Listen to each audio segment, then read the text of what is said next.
গাজাবাসীর কান্নার আওয়াজে ধর্মপ্রাণ মুসল্লিদের অন্তর কেঁপে উঠলেও এখনও ঘুম ভাঙেনি সৌদি আরবের। ফিলিস্তিনিদের ডাকে বাংলাদেশ, পাকিস্তান, মরক্কোর মতো দেশগুলোতে ইসরায়েল বিরোধী বিক্ষোভে উত্তাল হলেও গায়ে তা পর্যন্ত লাগছে না সৌদি আরবের। অথচ বিশ্বের কোটি কোটি মুসল্লিদের প্রত্যাশা ইসরায়েলের বিরুদ্ধে কড়া পদক্ষেপ নেবে সৌদি আরব, আর তাদের দেখাদেখি প্রতিবাদের বারুদ জ্বালিয়ে দেবে অন্য মুসলিম দেশগুলো। কিন্তু কিসের কি? বিশ্বের বিভিন্ন দেশের লাখ লাখ মানুষ গাজাবাসীর পক্ষে অবস্থান নিয়ে রাস্তায় নামলেও সৌদি আরব মুখে কুলুপিটে বসে আছে।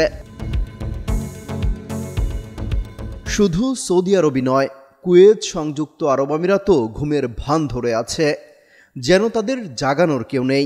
গাজায় ইসরায়েলি আগ্রাসন নিয়ে গোটা বিশ্বে সমালোচনার ঝড় বইলেও সৌদি আরবের পক্ষ থেকে কোনো আওয়াজ আসেনি। বরং অভিযোগ আছে গোপনে গোপনে ইসরায়েলের সাথে সম্পর্ক স্বাভাবিক করতে আলোচনা চালিয়ে যাচ্ছে বাদশাহ সালমান প্রশাসন।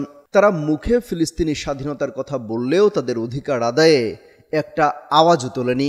এ নিয়ে ক্ষোভ আছে সাধারণ মুসল্লিদের। অবরুদ্ধ গাজা উপত্যকা ইসরায়েলি গণহত্যার প্রতিবাদে বিশ্বজুড়ে সাধারণ ধর্মঘটের ডাক দিয়েছে ফিলিস্তিনের ন্যাশনাল অ্যান্ড ইসলামিক ফোর্সেস নামের একটি গোষ্ঠী। সোমবার পুরো ফিলিস্তিনের পাশাপাশি বিশ্বজুড়ে এই ধর্মঘট পালনের আহ্বান জানিয়েছে গোষ্ঠীটি। রোববার এক বিবৃতিতে গোষ্ঠীটি বলেছে, ন্যাশনাল অ্যান্ড ইসলামিক ফোর্সেস বিশ্বজুড়ে ধর্মঘট সফল করতে সবার প্রতি আহ্বান জানায়। একই সঙ্গে প্রতিরোধের কণ্ঠস্বর জোরালো এবং ইসরায়েলি বাহিনীর সংগঠিত ভয়াবহ গণহত্যা এবং অপরাধকে তুলে ধরার প্রয়োজনীয়তার উপর জোর দিয়েছে গোষ্ঠীটি।